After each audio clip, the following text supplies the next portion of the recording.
Welcome to SIIMCast, a podcast brought to you by the Society for Imaging Informatics and Medicine.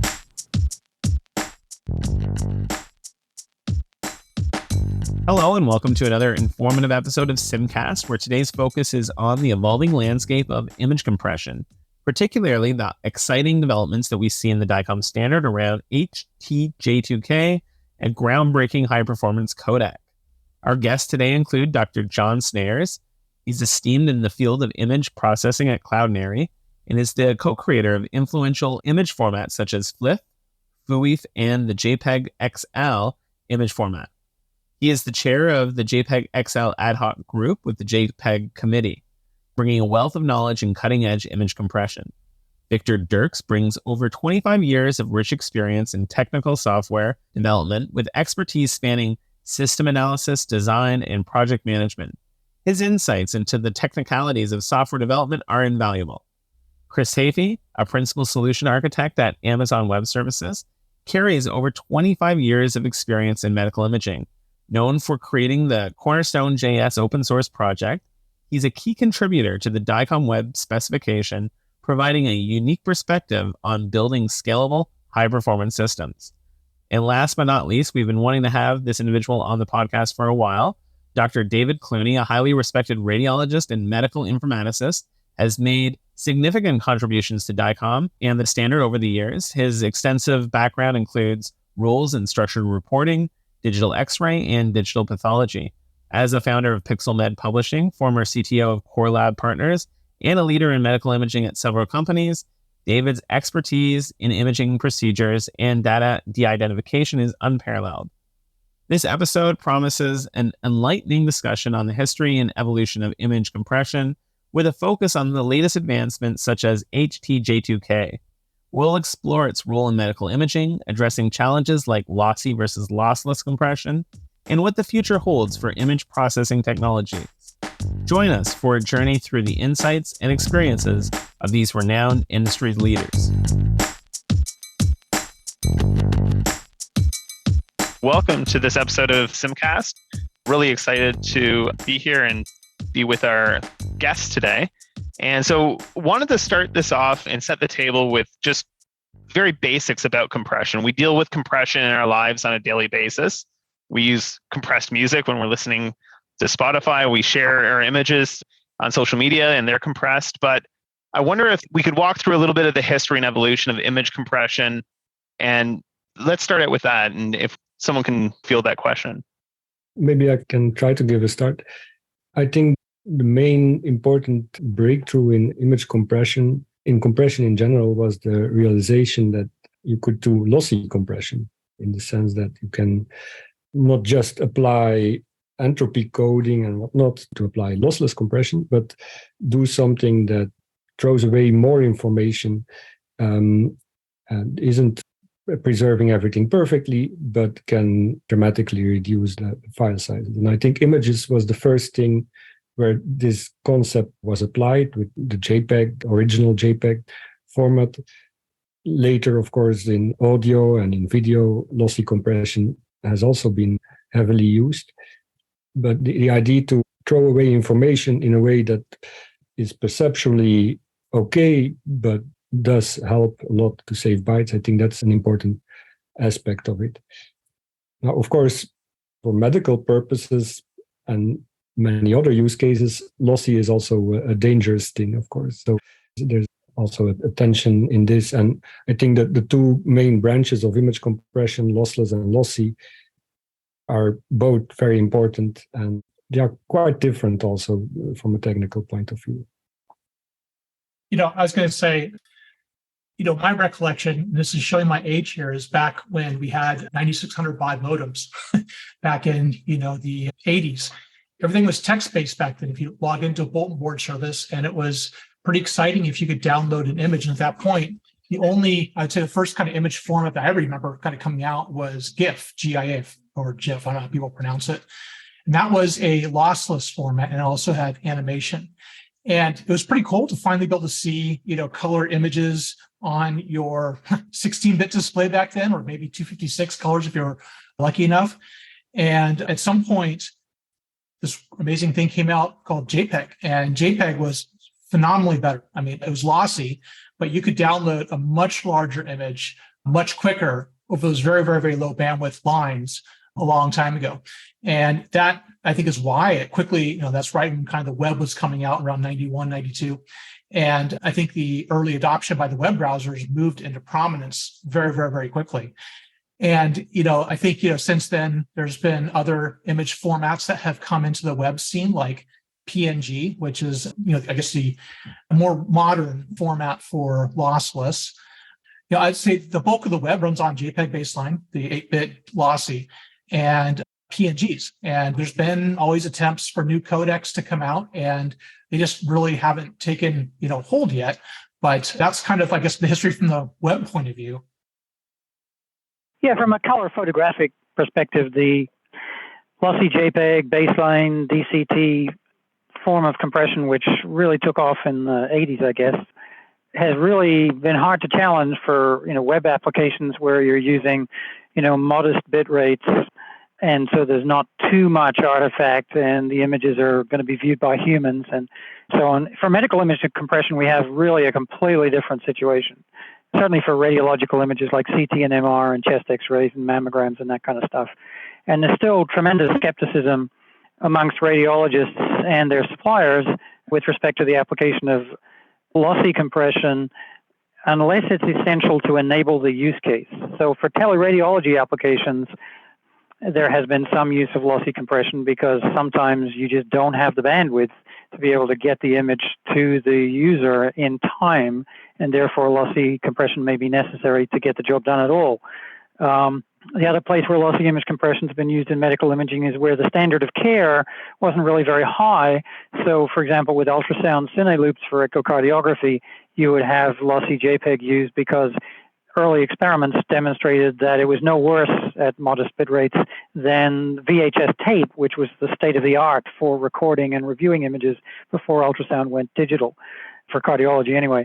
So there are niche applications where JPEG is applicable, but for conventional radiological imaging, the state of the art has been lossless. And to that end, since the images are bigger, grayer, and greater bit depth than consumer image formats for camera use, medicine has had to depend upon more exotic compression schemes, not the sorts of things you find in ordinary web browsers.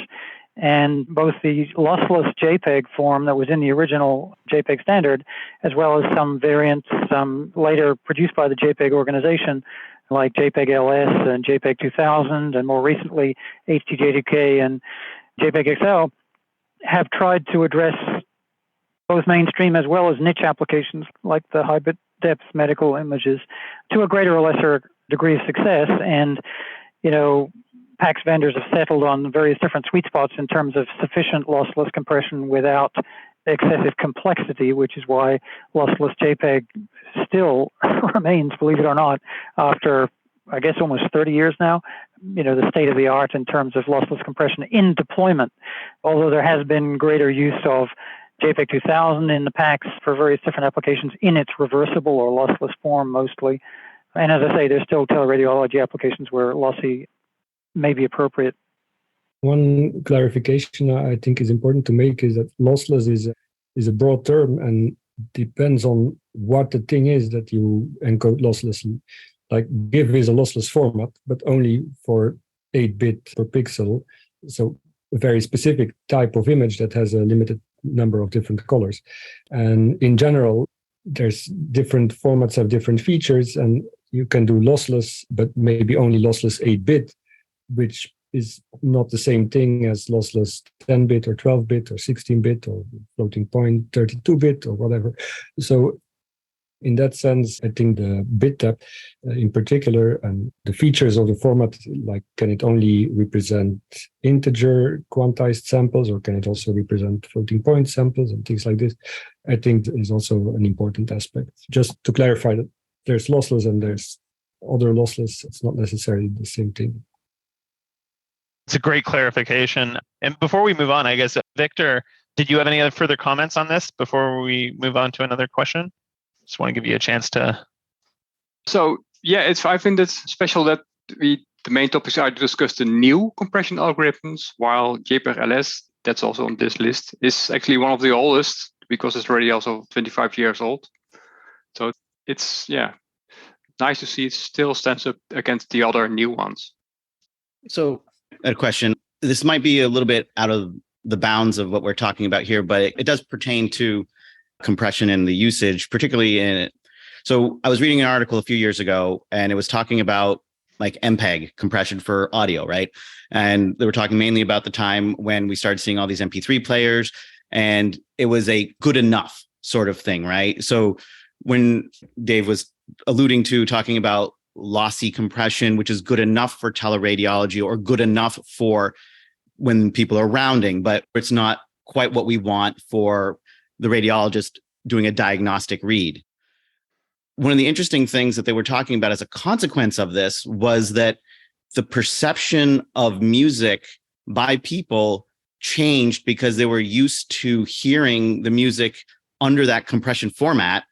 And now when they heard it either live or in non-compressed or lossless compression, they felt it sounded weird, right? It didn't sound right. So I was wondering if you guys happen to know anything about like a perception going that direction analogously with imaging instead. Well, I guess the big difference is this is not an aesthetic issue. It's a diagnostic performance issue. So, I guess these are probably guys who believe in so-called transistor hardness. Those of us who used to have valves and tubes in our amplifiers were upset when they moved to transistors and then integrated circuits. And, modern audio is, god-awful by comparison, according to some people. So if you're looking at a pretty picture, there's all sorts of aesthetic issues that you want to preserve. But if you're performing a task like making a diagnosis or detecting something that's relatively subtle in an image, and this applies to, remote sensing applications and so on, not just medicine. The question is, can you compress with informational loss and preserve the information that's necessary for the task? And so the obvious thing to do is get a bunch of radiologists, show them images and say, can you find something? And then show them a bunch of compressed images, blinded to whether it's compressed or not, and compare their performance on the two sets of images. This is extremely expensive. And it's extremely task dependent. So finding a pneumothorax in a chest X-ray is very different from finding a microcalcification or architectural distortion in a mammogram or liver texture changes in a brain CT or whatever else it is. So for better or for worse, it hasn't really been possible to do strict observer performance studies on a sufficient range of diagnostic tasks to determine a diagnostically acceptable compression threshold that everybody agrees is valid. There have been such experiments. There was a big one done in Canada a few years back. There have been various professional societies in various different countries who've said, we tell you that it's okay to compress this much using this scheme, but nobody believes them because nobody wants to get sued and nobody wants to make a mistake and nobody wants to harm the patient in order to save somebody a few dollars in transmission or storage costs. So they want to get the images that came off the scanner. Now, you can argue that choosing the slice thickness or using a particular reconstruction kernel or even using a particular piece of technology that may be old has much greater impact on the image quality as it affects diagnostic tasks than does lossy compression, but people don't go that way. They, for one reason or another, throwing away information doesn't sound good when you're standing up in court, so they perceive. So this has been a challenging task. So in order to approximate true diagnostic performance evaluation, people have done things like visually lossless. Can radiologists tell a difference in flicker side-by-side comparisons, various different methodologies? Can you come up with metrics that evaluate the performance of a human, either their visual system or other parts of the brain, that's act as a surrogate for using lots of humans and things like structural similarity and so on? So people have done all this work, but it still hasn't been sufficient to reach the critical mass where people are willing to use lossy compression prior to making a diagnosis. Then there are other people who say, well, we can lossy compress after you've made a diagnosis, and then the lawyers come along and say, no, you have to archive what you diagnosed on so that when you get sued, you can reproduce that in court as evidence, and so on and so forth. So this is a very complex question. No, I want to chime in on that. So I want to be very careful here because I am not a radiologist. I'm a software engineer. So I certainly do not want to speak for any radiologist on what's clinically right and wrong.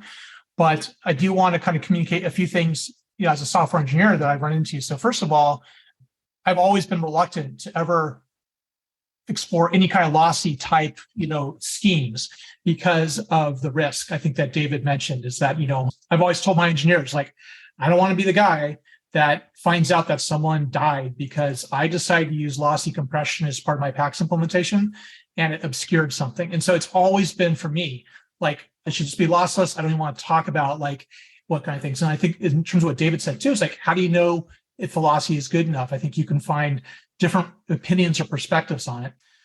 That being said, I've actually found that the acceptance to lossy does vary depending upon your geography. In particular, countries that don't have the infrastructure that we enjoy in the West, in the United States, where they need lossies, like they cannot effectively do any diagnostic reading with a lossless connection. And so I've talked to several radiologists, and again, I'm not a radiologist, but have told me it's like, no, lossy is fine. I'm okay with it.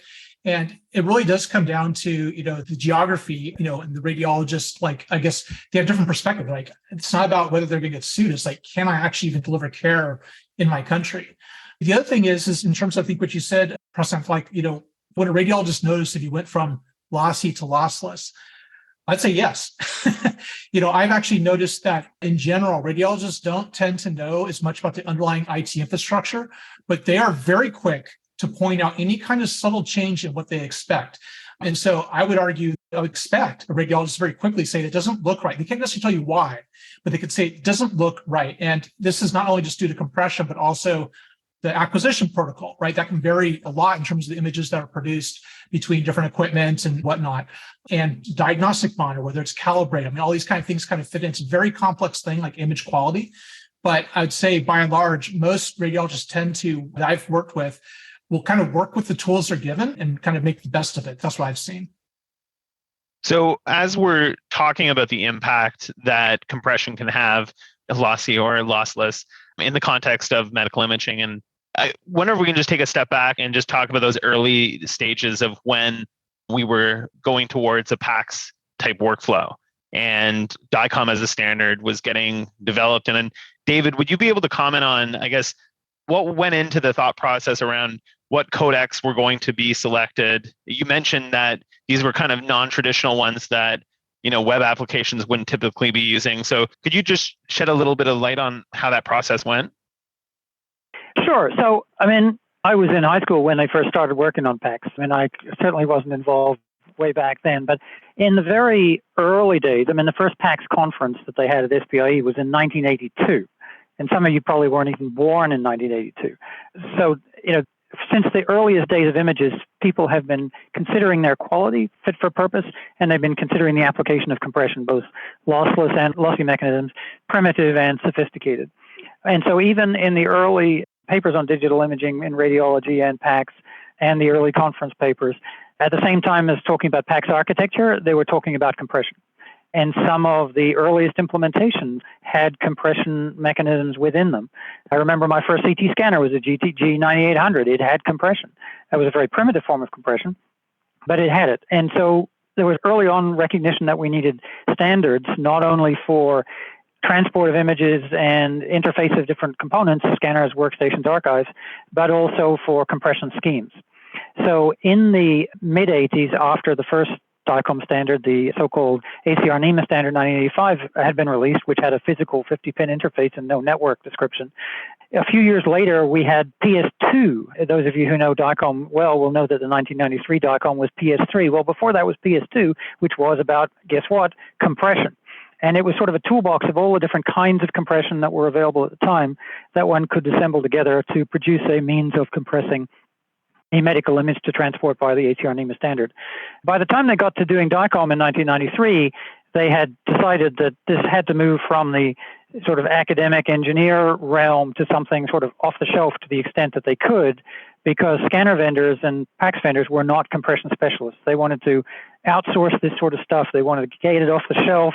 The JPEG standard had come out relatively recently, ISO 10918-1, and so the DICOM standard in 1993 basically said everything that's in JPEG will be in DICOM. And that includes the baseline JPEG we're used to on the web for 24-bit color photographs, RGB color. But it also included the 16-bit lossless process. It included a 12-bit lossy process and various other progressive and hierarchical processes. These were all just dumped into DICOM with the theory that the marketplace will sort it out. And the marketplace did indeed sort it out. And so by the time we got to a few years later, we retired most of the fringe transfer syntaxes. IBM still had the patent on the QM coder, so arithmetic coding was out, never became popular. The independent JPEG group produced a off-the-shelf, freely available, high-quality, open-source codec that everybody could use, so JPEG really took off. And there were a few open source lossless JPEG implementations available. So the industry kind of gravitated towards that, and so too did the DICOM standard. And, pretty much that's the state of the art. And over the years, we've added, a little bit of JPEG 2000 here, a little bit of, JPEG LS there. Most people are still using baseline JPEG for color photos and a little bit of ultrasound and the lossless JPEG from 10918 for most 16-bit, 12-bit lossless applications, or not doing compression at all. There's an awful lot of people out there who just don't compress.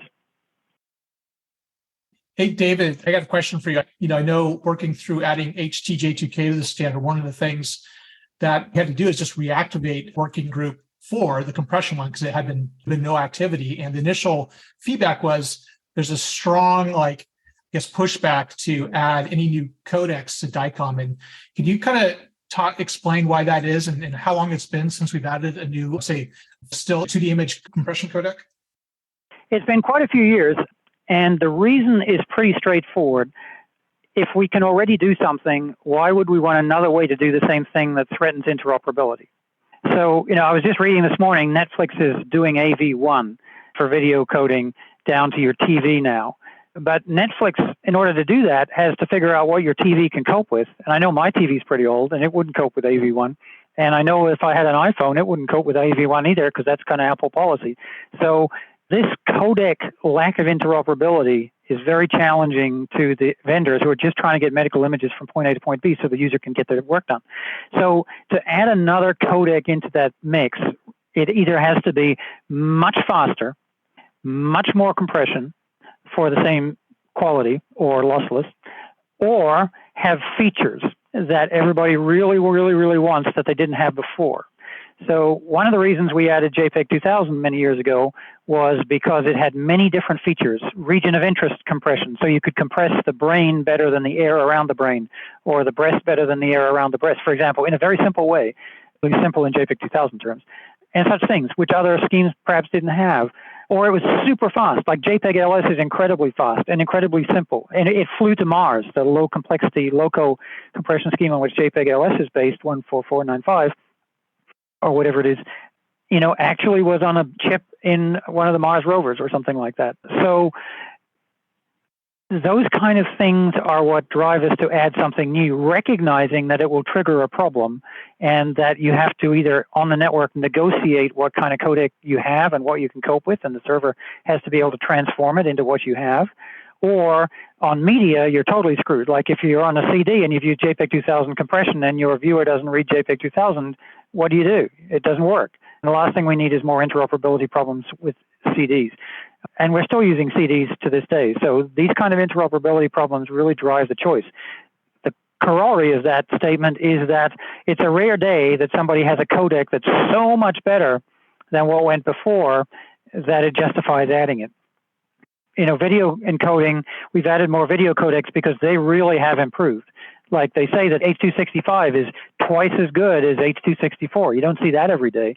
As the industry moves to H.265, okay, we accept that as an additional video transfer syntax for DICOM.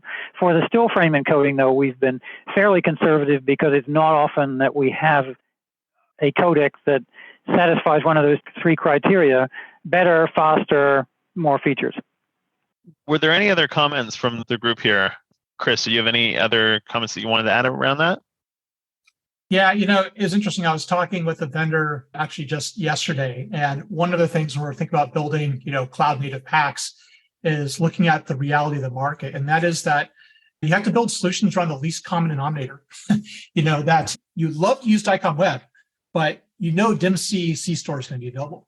You'd love to use a compression algorithm, but JPEG 2000 or JPEG LS, but you can really only depend that implicit little lineage going to come across in DIMC, right? And so, I think that one of the things I've seen is just a lack of, use of codecs and even advanced pictures, just because to be successful in the market, you have to build and start with a system that's at the least common denominator and then enhance it from there. And so that's a real problem, I'd say, in terms of just, making things work. To David's point, I've been surprised to find out how pervasive JPEG lossless is. And, it doesn't compress nearly as well as JPEG LS or JPEG 2000.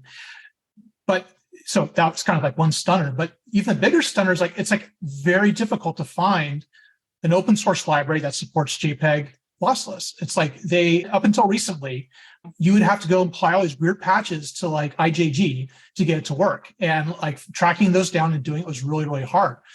So I always how did people get through this? I think what it comes down to is most vendors will buy a compression suite from a commercial one that they can get support on. And those vendors, actually, those compression codec vendors, have adopted, have put that in and whatever. JPEG lossless is fast. It's just not a very, high compression ratio. There's better choices. So we've been talking a lot about some of these different codecs and, why we would potentially put them into the DICOM standard or not. Taking a little bit of a step back, what are some unique challenges that we have to deal with in medical image compression? I know David alluded to a little bit of there's a lot of air around, so you have to be able to compress those areas. In comparison to general compression, what are some of the other things that we need to worry about more in the medical sphere than a generic one? Victor, maybe you can lead us off. Good question. I think in general, all the compression algorithms we use in medical are just algorithms that are also used for normal images. So they're not especially designed for medical. They're just off-the-shelf algorithms that we use. And of course, then the focus is on lossless, which is also a niche in this area. I think some of the other variants are, sometimes they're signed, like signed integers as opposed to unsigned. That's a factor, like with MR, for example, or a CT that has the minus 1024 removed from it. And there are ways around that, but that's something you don't often encounter in other verticals. The other thing is sometimes you have 3D data. So, Victor, you've done some work on 3D data, I think, and that's something you don't encounter in many other spaces. But conversely, we don't take advantage of that very much, even though there have been efforts in that direction. One aspect, I think also, I'm by no means an expert in medical imaging, but I think the high bit rates and the high dynamic range, which is now getting into consumer products as well, slowly, but in medical imaging, has been around for much longer, and it's much more important to preserve the dynamic range and the bit depth. And I think also a key difference is the viewing conditions. Like when viewing images on the web or anything like that, the image is displayed in a certain way. Whereas I imagine that if you're looking at medical imaging, you might zoom in, so to speak, on certain parts of the dynamic range, which is something you don't do in web browsing. So it's the kind of way that we look at images is different, I think. Which of course also implies that the usual assumptions in lossy compression about what is going to be perceptually visible or not do not apply at all, because radiologists don't look at images the same way as people browsing the web do. I want to comment on it too. I think one thing that's interesting is that if you go back to the early days of the web, in the early 90s, the resolution of the standard consumer desktop was much smaller, 640 by 480 or maybe 1024 by 768, while radiologists were already reading much, much higher resolution chest x-rays, right? Like they had, 5K monitors way back then, so they could put all the pixels on the screen. Also, back then it was 8-bit images, and where, as John mentioned, it's higher dynamic range, higher bit depth. But today there's much less difference. I'm on a 5K monitor right now on my desktop, right? And you can get a 6K or an 8K monitor. It's an HDR display. And so it's already going beyond 8 bits. And so while there was a big difference in the needs of medical imaging versus consumer stuff back in the 90s, the difference has pretty much gone away. And so you'll see with the modern codecs like JPEG XL and HTJ2K and whatnot, that they support very high resolution, bit depth, and they're great for both consumer and for medical imaging, because basically consumer needs have caught up to where medical imaging has been for 30 years. There is another dimension to this, though, and we haven't spoken about this yet, and that's that, medical imaging is more using the scanners as a measuring instrument than it is just a camera. And so particularly with the rise of artificial intelligence and machine learning has brought, image processing and analysis, which have always been present.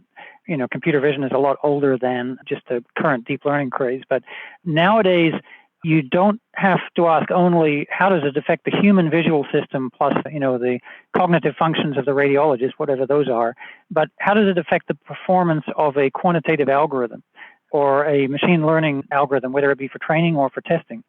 And this has a big impact on the question of whether or not you should use any kind of lossy compression and whether you should not, because almost all of the lossy compression algorithms are tuned to the human visual system and optimizing the sacrifices to be those that the human doesn't bother about, but perhaps the machine does.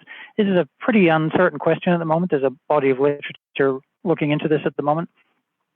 A very particular instance of this is where you have whole slide imaging, where we scan the slide at enormous resolution, down to 25 microns or whatever. So we have like 100,000 by 100,000 images for large pieces of tissue, and these images are huge. It's only tractable to use them if they're lossy compressed, and people have kind of settled on, guess what, JPEG lossy compression, and that's what the FDA has approved because that's what the vendors submitted to them for approval.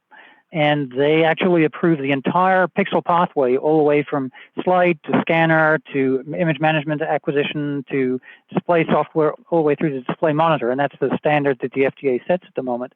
But what is uncertain is how that compression, which is about 30 to 1, affects the machine learning algorithms. And you take a 2 gigabyte image to a 20 gigabyte image or more if you don't lossy compress it and only losslessly compress it. So it's very hard to get people to make their scanners produce raw material for you to do those kind of tests.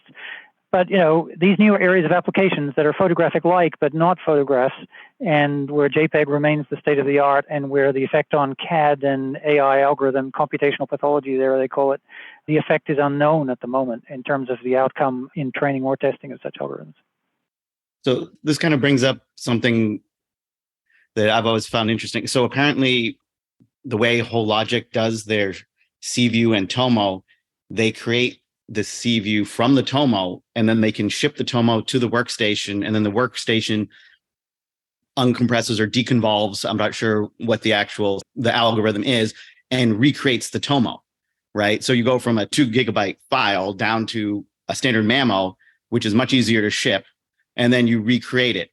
Given that we're looking at like whole slides and things like that, do you think that we're going to be seeing more of this kind of compression, if you will? I'm not sure if it can call compression, but this kind of idea of being able to take all that data, put it into a smaller file, and then recreate from that file in full, the original essentially, or even like with the C-View, which is FDA approved, be able to do some amount of diagnostics on the quote unquote compressed file? Well, the logic compressed file is an interesting one because MQSA specifically forbids lossy compression prior to primary interpretation, but that's after it's been acquired. And so what the logic guys do is they actually do a little bit of lossy compression inside the scanner before they send the image out, which is how they achieve the sort of reduction that you're talking about. So they're, in a sense, cheating, but it's cheating that was what they did when they did their approval. And so it's the performance of the radiologist on their lossy compressed images is what was the input to the process, and therefore it's kosher. Subsequent to that, if you do more lossy compression, then you get in trouble. So, and actually, many people don't know this, but inside their product, they use JPEG LS. That's how they did their near lossless compression inside the tomosynthesis machine. They managed to then screw that up and make it hidden to the world that that's what they're actually doing, but people have reverse engineered their codec. All that being said, if you've lost it, you've lost it. So if you've thrown it away, you're never going to recover it. There are all sorts of super resolution techniques that people use to try to attempt to produce a higher resolution image than you have that are applicable in these sorts of circumstances. But in a way, you're sort of making it up. It wasn't really there in what was transmitted to you. So, it's just like iterative reconstruction in a CT scanner. Is it really reconstructing what was inside the patient, or is it just saying, well, the nodule shouldn't be there, so I'm not going to put it in the picture? I guess while we're on this topic, you mentioned a specific vendor, but they're not the only one that will go down the path of trying to achieve a more efficient way of doing it that's in a non-standard practice, a proprietary codec, if you will. So could you just speak to the limitations beyond, I guess, the interoperability of this? Like, have there ever been times where DICOM as a standard has thought about going to a closed promoting or supporting a closed codec? Or I can talk to that because we do support that. So the whole notion of transfer syntaxes that was inherited from the OSI standard that DICOM was sort of based on back in the day is that you have layers in your standard, and at one layer you have your transfer syntax, and you can have standard transfer syntax, which the standard specifies, which are based on, well-known published codecs, and you can have private transfer syntaxes. So if I'm talking to brand X and I can negotiate the use of a private transfer syntax that they support and I support, then that's fine. You can exchange the information that's in a proprietary form. But the standard requires that if you fail that negotiation, the server has to be able to uncompress it and recompress it in a standard form that you can understand, which may be less performant under certain circumstances, arguably. But we allow that negotiation mechanism specifically with the intent of both extending the standard with new standard transfer syntaxes or codecs as we go forward, and allowing the use of proprietary transfer syntaxes when the vendors on both ends feel that's the appropriate thing to do. Has DICOM ever sort of gone down the track of standardizing something that's proprietary? No, we wouldn't do that. That's sort of a policy thing, and that would just freak everybody out if we were to do something like that, quite apart from being unfair. The other thing we have done is have people come to us and say, we have this great scheme, we would like you to put it into the standard. And then we turn around and say, no, it's not good enough, it's not fast enough, it's not better, doesn't have any features, so go away. And then they turn around and productize it and it becomes popular. So Paul Chang actually brought his dynamic transfer syntax to DICOM many, many years ago before he started Stentor PAX with its transfer syntax. And we said, no, we don't want to do that. And so he went away and he did it and made a good product. On the other hand, I would argue that his product was really good because it was a good PAX, not because of its iSyntax dynamic transfer syntax, which in its normal use didn't make any sense because you had a fast, high bandwidth delay product network anyway. So, but the point being, DICOM doesn't standardize private transfer syntaxes, but it enables the use of them in a DICOM context if both ends agree. Yeah, David, so I'm glad that you mentioned iSyntax and the iSight product. I actually worked on that very early in my career. And I think personally, when I worked with radiologists, they raved about how fast the iSight system was. And a lot of it had to do with actually taking advantage of the multi-resolutional, progressive display that was built into iSyntax, which is very similar to the HT, or JPEG 2000 HTJ2K. Yeah, that's why I mentioned it, because there was a segue into you talking about HTJ2K. Because I want to push back on, I think you said well, it was pointless or didn't have anything to do with it. But I think it really did. I think that progressive nature where you could actually get a thumbnail very quickly was huge. I mean, today we have very high bandwidth lines. I have a gigabit internet connection. Back then, I remember when we spec'd the iSight product, it had to work on a 10 megabit connection because that was primarily what was in use in the enterprise back then. And so being able to pull over those thumbnails, especially for a clinician who didn't necessarily have a diagnostic workstation, it was really, really important. And I think it's actually stuck with me. I've actually always driven towards, bringing progressive resolution into the products I built. And that goes, all the way to where we are here today with HTJ2K. JPEG 2000's always supported it, but HTJ2K, it was too slow. And so HTJ2K is much faster. And that actually really made it viable. I agree. And that's why we've been working on adding HTJ2K to the DICOM standard as a new transfer syntax, and why other people like yourselves have been experimenting with it in different contexts. So the notion that you can get some of the benefits of JPEG 2000 being a wavelet-based compression scheme, that you can do the progressive embedded resolution such that you ultimately send no more bits than you would have sent anyway if you're going to go progressive, which is a really cool thing. A really cool feature of the old J2K. It's just, it was so complex and so slow that it was just a pain to deal with on the client in particular and in the web browser end. So another aspect of this whole discussion is we've also moved over the last 20 years from having thick clients on the client side to web browser-based zero-footprint applications that have JavaScript and WebAssembly and not much more, and no plugins and no installed codecs and no installed software. So whatever we do in future to satisfy the viewer use case anyway, needs to be a codec that will run in the browser. And, native browser codecs are always going to be focused on consumer applications, even with the high dynamic range things that John mentioned. They still don't really work well for, grayscale medical images, the kind of things that we're talking about, which is exactly why HTJ2K is potentially attractive in that use case if you can build a web browser HTJ2K decoder that can address the progressive use case and take advantage of it in a way that brings something to the radiologist such that their experience is better, as Chris was describing, whether it be on a slow or modest bandwidth line or on a high bandwidth line. The other thing we have in the client side is 3D use, so MPRs, volume rendering, all that kind of stuff. If that's going to be done client side, you need to get the pixels down to the client quickly. And if you can do low resolution proxies to the 3D renderer early on and progress to a better image, that makes client side 3D browsing feasible without having to depend on server-side 3D rendering. Sorry for interrupting. I just wanted to comment a bit on proprietary codecs. And I want to add that there's different kinds of proprietary, and it might be useful to distinguish them. So one is a codec that is private, not publicly described in any standard or anything like that. So this is one way of having a proprietary codec.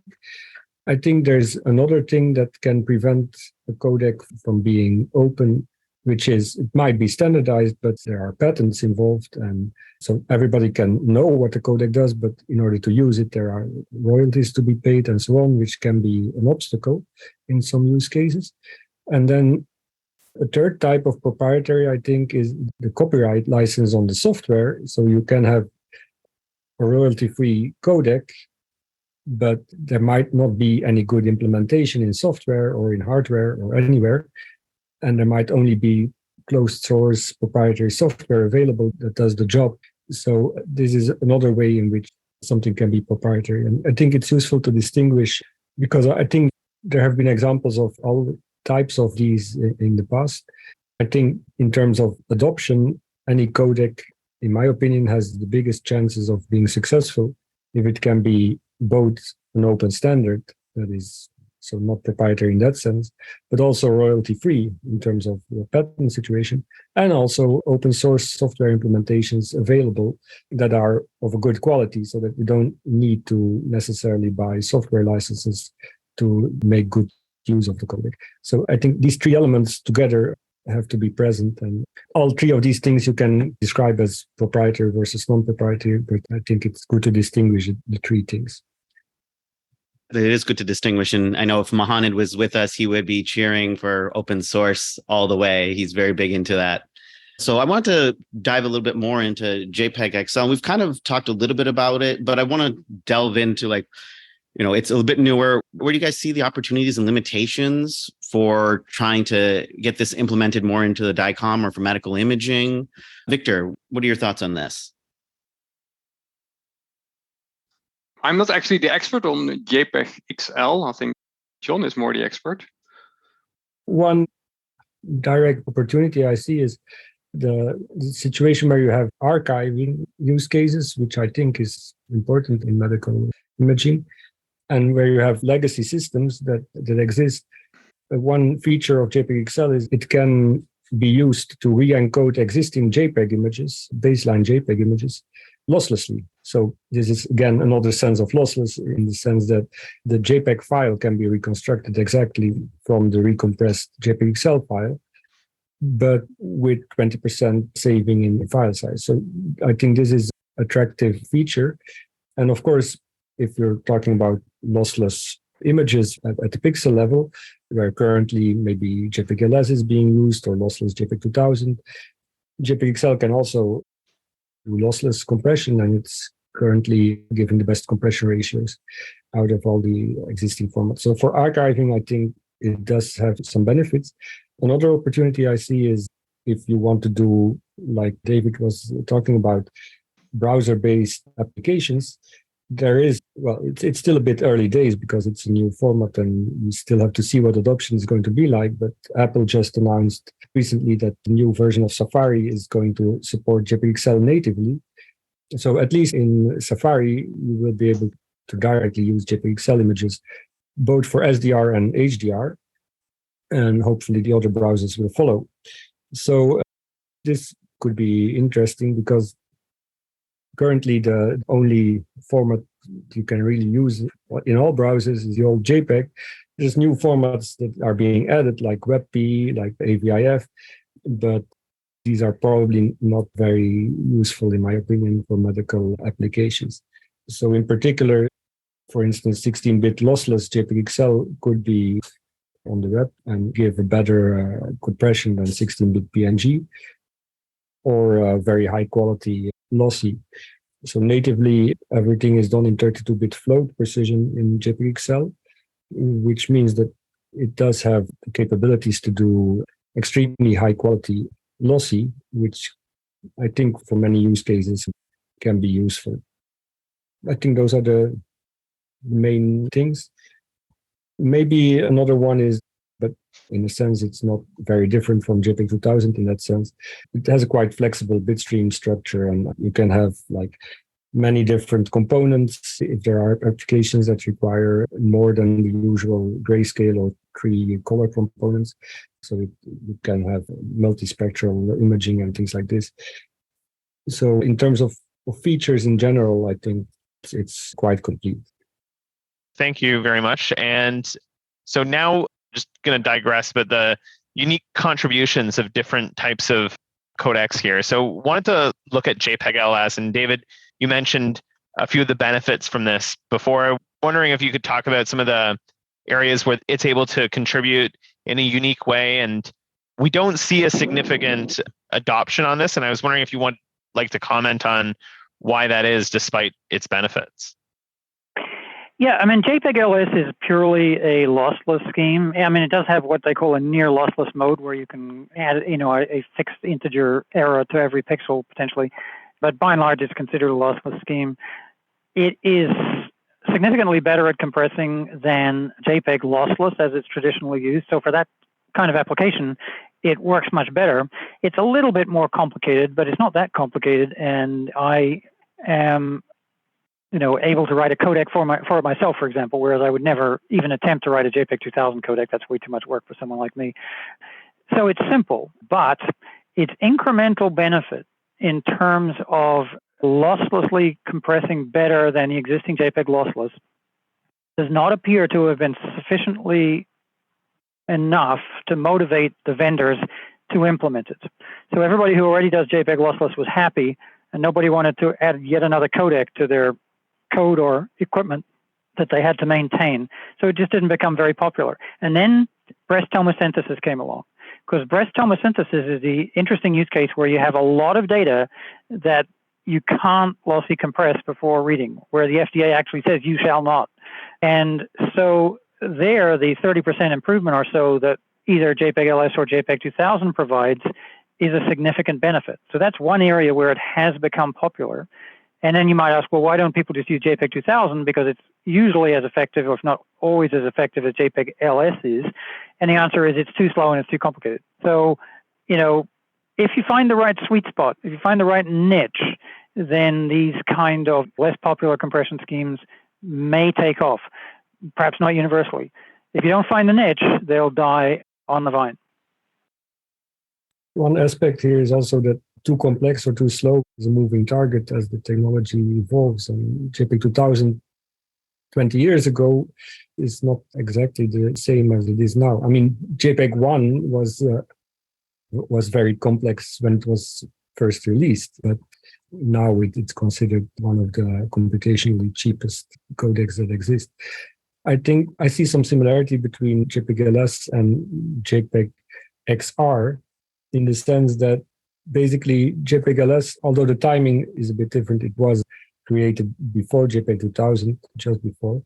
But JPEG LS in terms of compression ratio is somewhere in between, I would say, lossless JPEG and JPEG 2000. I would strongly disagree with that. For lossless medical applications, we have found that JPEG LS almost universally outperforms JPEG 2000 lossless. Oh, it does? Oh, okay. When I tested it on normal pictures.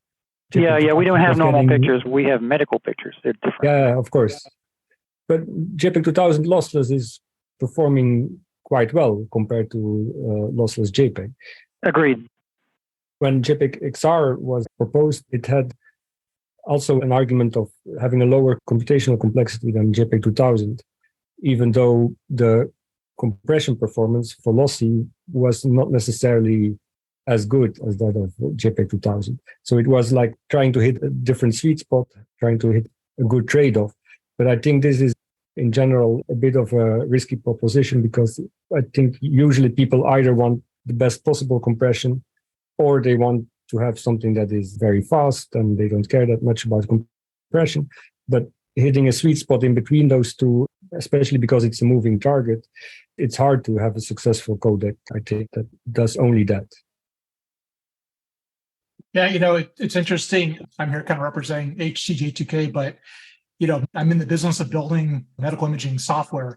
And so I've always looked at, try to understand the codecs and differences between them.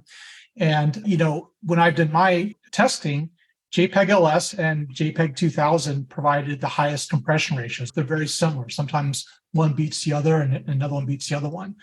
And JPEG LS actually decompresses significantly faster than JPEG 2000, but it doesn't support progressive resolution like JPEG 2000 does. So, we're kind of in an area where, from a DICOM standard transfer syntaxes, there was no one codec that was the best for everything, right? If you really wanted to build the best system, you would, for example, use JPEG LS for cross-sectional, because you don't really need multi-resolutional on a CT or MR. You don't need that. But you do need it on like a mammogram or a X-ray, right? Where JPEG 2000 can really be beneficial with the progressive resolution. I think that both of those kind of led me to HTJ2K, which I think, to John's point, I think is that kind of like that sweet spot, because it is actually faster than JPEG LS from my testing, and it provides progressive resolution. And the one drawback is that it's a little bit bigger, right? So it's about 5% bigger than JPEG LS or JPEG 2000. So you kind of got to look at this, and it depends upon, what the customer is trying to do. Are they trying to minimize their costs at the expense of, viewing performance or, clinical performance? Well, if that's the case, JPEG 2000 or JPEG LS, well, that could be debatable too, because bandwidth's so fast nowadays. But JPEG LS is very good. But the thing is like I said, not everyone even supports that. I've been surprised at how many major vendors I've talked to that just don't even support JPEG LS today in their VNA, of all things. You expect a VNA to support everything, but a lot of the major ones don't. But anyway, I think, I'm pretty excited about adding HTJ2K to the DICOM standard, to get away from proprietary codecs, which, by the way, almost every single PACS vendor out there has their own proprietary streaming, compression engine. And that is to, like I said, deliver the fastest performance they can, where it can be difficult or impossible to do that from a DICOM standards point historically. But HTJ2K can really change that. It can bring that high speed decompression. It can have very, very small size, so comparable to JPEG 2000, JPEG LS. And you have the progressive resolution capability. So you could actually have a thumbnail. If that's all you need to display, it's all you need to get. So I think, to David's point originally with the DICOM standard, it has to be something new and different. And I think the thing that really kind of got us over that line, David, I think, was the fact that HTJ2K was so fast and did make a very, powerful feature set that's found in JPEG 2000 now actually viable, where before it really hasn't been. Yeah, and I think going back to the feature set is the important thing. And that's why JPEG XL is also interested in the standard, and there has been work on adding JPEG XL, because it has a range of features, some of which John went into, like the ability to recompress existing JPEG images more effectively but without further loss, but also because it has a range of different image types that it supports more effectively. Higher bit depths for lossy compression, lossless compression down to single bit images, and so on and so forth. So it has a richer feature set than any of the existing codecs that we have. But again, of course, since it's a sort of like kitchen sink solution in that respect, there's a lot more to implement. So, will everybody implement every feature of it? And will there be multiple codecs available? Will they be in the browser? All that kind of stuff. or will just sort of certain profiles through it be implemented? That all remains to be seen, but it's certainly interesting enough that the DICOM standard 404 is looking at it at the same time as we're looking at HTJ2K. So these are the two new directions in which DICOM is going, and whether they're successful in terms of addition to the standard, implementation, and adoption, well, that remains to be seen. I forgot to kind of mention one thing. I was actually pretty excited to contribute to the DICOM standard by kind of pioneering the HTJ2K codec, and it was actually not too long after that we began the process. JPEG XL got proposed to be out of the DICOM standard, and it was a little bit scary for me because when I looked at JPEG XL, it's like, as John said, it supports lossless and does it very well. It supports progressive. It makes JPEG baseline better. And I was kind of thinking like, wow, if it's all that, maybe we don't need HTJ2K. So I had to kind of like check my ego a little bit and do, due diligence and look into JPEG XL. And, I think it does have all the features, but the one thing, and I haven't checked this recently, so maybe it's changed, John, but when I looked at it maybe a year or so ago, the progressive was quite slow. I remember comparatively speaking, and I think the progressive also had some problem. That might have been immaturity of the library. But I think I came to the conclusion that they both actually have their place in the standard. HTJ2K, I think, fills some needs, and JPEG XL certainly does when it comes to having a better JPEG baseline. We have a lot of JPEG baseline out there, and I'm sure all of our customers out there would love to see 20% savings in storage costs just by simply converting it to JPEG XL. And I think that's the potential that we have in front of us. Just to add to that, I think they both have something in common, which is that they are aware of legacy, in the sense that JPEG XL is aware of how to handle existing JPEG, and H2J2K is basically still J2K in terms of features, in terms of bitstream, in terms of implementation effort to get it integrated into existing systems that do support JPEG 2000. It's convenient in a way, because in a sense, the only thing that changes is the entropy coding scheme and the speed that results from it. But in terms of functionality and features, if you support JPEG 2000, then supporting H2J2K also is not much effort, because all the concepts of region of interest in coding and progressive and everything like that, it's the same. So in that sense, and I think this is an important aspect of getting traction and making progress, you cannot just propose new codecs that are completely new. You have to take into account what is already existing and have legacy-friendly approaches that will reduce obstacles in getting adoption for the new things. So what do you guys see as, what's on the horizon, the next frontier for image compression? Is there any emerging technologies or techniques that you guys are kind of interested in or we should keep our eye out for? Well, one area that's always interesting is what the video guys are up to. So as you know, when you're encoding video, typically you encode things within a frame and then you encode the differences between the frames.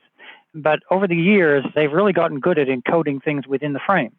So their intra-frame encoding mechanisms, if I'm expressing that correctly, are steadily improving and track the state of the art in still frame compression schemes. So, what the MPEG group comes out with as opposed to the JPEG group is always interesting to follow. They unfortunately have a long history of patent encumbered solutions.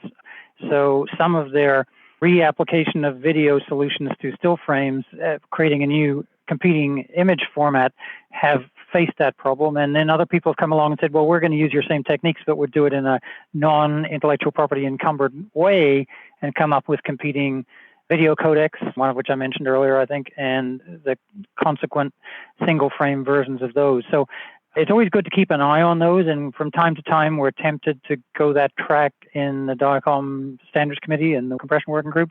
But so far, we haven't really hit one that has got not just improved performance and features, but also champions. We've probably been a little lax in that respect. These codecs get kind of incrementally better, but it requires more work to compress more effectively or faster or whatever else it is. So just because we have more CPU cycles and bandwidth to throw at the problem doesn't necessarily make the incremental improvement really worth the interoperability loss and the additional complexity and cost to the vendor of the product. Ultimately, it's a question of what is better for the users. Do we have new compression schemes that improve the user experience? and therefore the marketability of your products. That's always hard when the compression improvements are modest at best, usually. The big area that is an uncertainty is the application of artificial intelligence. Since people are using machine learning to do almost everything, using it for compression makes sense too. And so there is a JPEG AI group that is looking at standardizing a codec that describes the compressed bit stream that results from the application of a machine learning algorithm. And those algorithms might have differing characteristics but produce the same bit stream, and then the decoders would all be the same. So that would allow for advancements in machine learning compression with the same bit stream. Because remember, these compression standards define the decoder, not the encoder, if you understand the significance of that. So, that's an area to watch. Will they do so much better, either for lossless or lossy compression, according to certain criteria, than others? It remains to be seen, but initial experiments are promising, so hopefully something will come out of that. Of course, the risk with lossy AI-based codecs is that it's much harder to have strong guarantees on the amount of distortions that you're going to get, because in classical approaches, at least you can have some bounds on what's going to happen with a certain amount of quantization and so on. Whereas with AI-based methods, there is inherent nonlinear behavior. That means that there could be sometimes significant differences. So I would be quite hesitant to recommend this for medical applications, because it's basically also a matter of what you put in the training set for these methods, but it will inherently try to hallucinate things in the style of what it has been trained on. And this is not the kind of behavior that is a good idea, I think, for medical. Oh, I totally agree, John. Although I would say that the same is true of CT reconstruction algorithms, and we've seen artificial intelligence be deployed there. So to the extent that these concerns can be controlled, mitigated through certain techniques, maybe that will help. But, it's so early in this experiment that we really don't know yet. Yeah, but I agree there could be interesting applications, in particular if you can do computer vision tasks in the latent domain of the network. It could have useful applications to do, like assisting in detecting certain image features and things like that. Some other JPEG projects that might be interesting are the GMIS project. It's not really a project yet, it's an exploration at this point. So it's about multi-image storage, which I think could be also interesting for DICOM. So not multi-image in the same sense as video, where you have a temporal aspect, but still multiple images that are somehow related, and where you can try to exploit the relationship between the images to improve the overall compression, as opposed to encoding the images separately. And then another JPEG project is JPEG AIC, which is the assessment of image coding, which is currently working on a third part of its standard, which will focus on the higher quality end of the spectrum. So in the past, the kind of assessment protocols that have been used to do subjective evaluation have been using, for instance, side-by-side comparisons of images, where it's pretty hard to see the difference between the images because your eyes have to travel between the two images. As a consequence, you cannot really distinguish the quality of images after a certain point. So it's useful to do assessment of lossy compression where the amount of loss is quite significant and the quality is relatively low, but it's not useful anymore if you want to go to the higher qualities. And so AIC3 is aiming at coming up with assessment protocols for a higher quality lossy, which I think could also be interesting for medical applications. It's not going as far as the AIC2, which was doing the flicker test that we've been talking about earlier, which is very sensitive way where even if just one pixel is slightly different, we will probably notice it in a flicker test. So it's slightly less sensitive than that, but still aiming at a higher quality range. So maybe some of these techniques could also be explored for medical applications. Well, this has been a really great conversation. We're on our last question here. We've kind of extolled on what all the benefits are of these and where you might want to apply these different codecs in different use cases. The question I want to pose is, I guess, what needs to change to encourage broader adoption of these newer and more efficient? Is this something that we have to look to from a policy perspective? Or what are your thoughts on helping with the adoption of some of these? Well, I think it takes vendors, and it has to be good enough for them to move, right? And I think in and of itself, I'm not sure if adding HTJ2K or JPEG XL to standard would have actually seen a heck of a lot of adoption. But I think one interesting thing, though, is, I work for Amazon Web Services, and our new medical imaging service supports HTJ2K natively. So again, I believe that so much, it's kind of like core to what we do. So I think as our customers start building on AWS and using that service, that's kind of forcing HTJ2K into the world. And so it may actually get quite fast adoption as there's a lot of interest in moving imaging to the cloud. I think Victor hit the nail on the head earlier when he commented in the chat that one of the problems with JPEG OS at the start was that there was no open source implementation. And I completely agree with him, which is why I wrote an open source implementation, because there wasn't one. Although HP was pretty generous in sharing their tools, they didn't share the source code. So, for me, the biggest barrier to using any other codec myself, quite apart from whether it becomes adopted anywhere else, but just using it in my own tools or my own research projects, is can I do it without having to write my own codec? And can I do it in multiple situations and multiple platforms? So, I write in various different languages. I use various different platforms for this, that, and the other thing. So to have a open source implementation of the kind of quality that the OpenJPEG guys did, that Tom Lane did way back in the day of 109.18-1, I mean, that's the only reason JPEG was successful, in my opinion, because a high quality, open source, free for commercial implementation toolkit was available in a language that everybody used. Nowadays, everybody wants things, or wants it in bindings with other languages or natively in other languages. So it's become a bit more complicated than that. But, with things like WebAssembly and compilers into WebAssembly, that makes it easier on the browser side and to some extent the client side, if you can have a language that works that way. But it has to be a good quality codec as well, because just because it's open source doesn't mean it will be good. It doesn't mean it will be well maintained.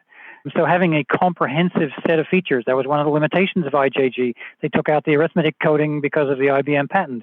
They didn't implement the lossless mode. So the people who added the lossless to it didn't do such a good job, and arguably it was architected in such a difficult fashion to extend that, whatever, I'm babbling, but you get the idea. High quality, open source, maintained, high performing, just as good as a commercial implementation codec from the start is absolutely essential, and much more important than standards or politics or policies or incentives or whatever. I agree with that. And I think, actually it's interesting with HTJ2K, the people that created it acknowledged that was a key shortcoming of JPEG 2000's adoption. And so they led, like when the standard was first made, with an open source solution called OpenJPH. And HTJ2K has actually been added to OpenJPEG, which is the other kind of big open source, very well maintained JPEG 2000 implementation. And I think it's absolutely key. And also the patent encumbrance. There's no patent encumbrances in HTJ2K, or I believe JPEG XL. I think you've worked hard on that and have the open source. I think the only implementation, I wouldn't say only, but the one I know about is the open source one that John's been building. So I think David's right on. It's like for anything to succeed nowadays, those are some of the key things. Open source, it's got to be not patent encumbered, and it's got to actually show some benefit and backwards compatibility. Yeah, I agree with that. And I think also that OpenJPEG has a high quality implementation. All right. Well, thank you all for taking the time to chat with us. This has been quite the run through compression. I'm going to have to go look up a lot of things after we're done talking so I can get a better idea of this. But thanks again, and hope to see you guys on another episode in the future. Have a nice weekend, guys. Thank you.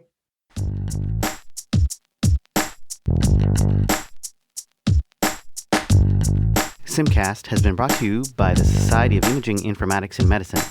Please visit our website at SIIM.org for more information and educational content, including webinars and an archive of prior episodes.